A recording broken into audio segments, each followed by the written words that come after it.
Welcome to Reasonably Catholic. In this season 3, we are looking at the moral teachings of the church.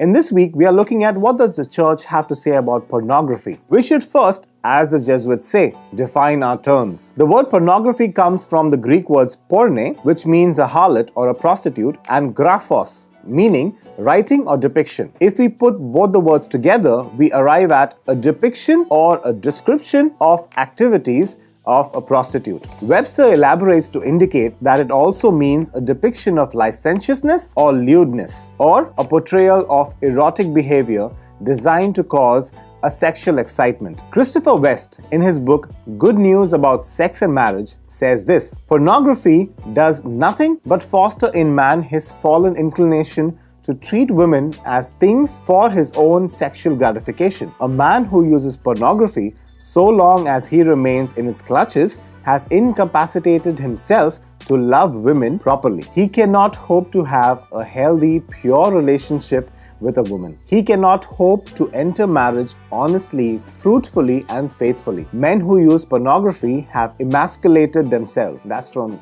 page number 84. Pornography isn't wrong because sex is bad or that the body is shameful. It's good because sex is good and the body magnificent. As Christians, we must never forget whose idea sex was in the first place. It was not thought up by Hugh Hefner or by Cosmopolitan magazine, but by God. In fact, God's very first commandment to humanity in the Bible is to be fruitful and multiply. And as philosopher Dr. Peter Kreeft noted, I do not think he meant for us to grow oranges and to invent calculators. Pornography is wrong because it removes sexual intimacy from its natural context, turning it into a commodity to be bought and sold. It has been rightly said that the problem with porn is not that it shows too much, but that it shows too little of the human person. Pornography is a grave offense against God and His gifts to men and women. God created men and women in His image to share in His divine life. Rather than respecting and cherishing this image of God, pornography promotes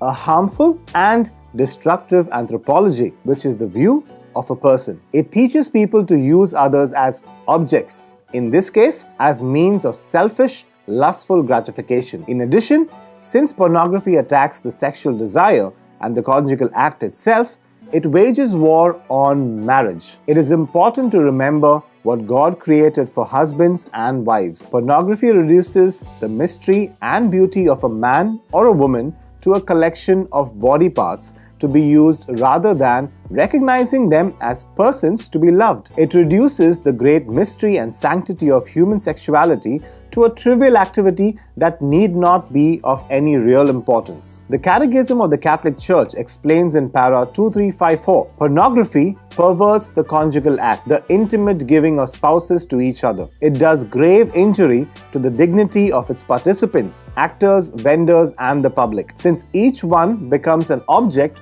of base pleasure and illicit profit for others. It immerses all who are involved in the illusion of a fantasy world. The virtue to which we are called with regard to sexual relationships is called chastity. Through integrity and self-control, the chaste person observes the true meaning and intimacy of sexual relations. Pornography is gravely offensive to this. Pornography gradually cripples a man's ability to love. It is impossible to love a fantasy, but living in a world of fantasy allows a guy to escape from reality and evade the demands of authentic love. It is important to rely on God's grace to escape the clutches of pornography so that one can love as God intended. So, was that reasonable?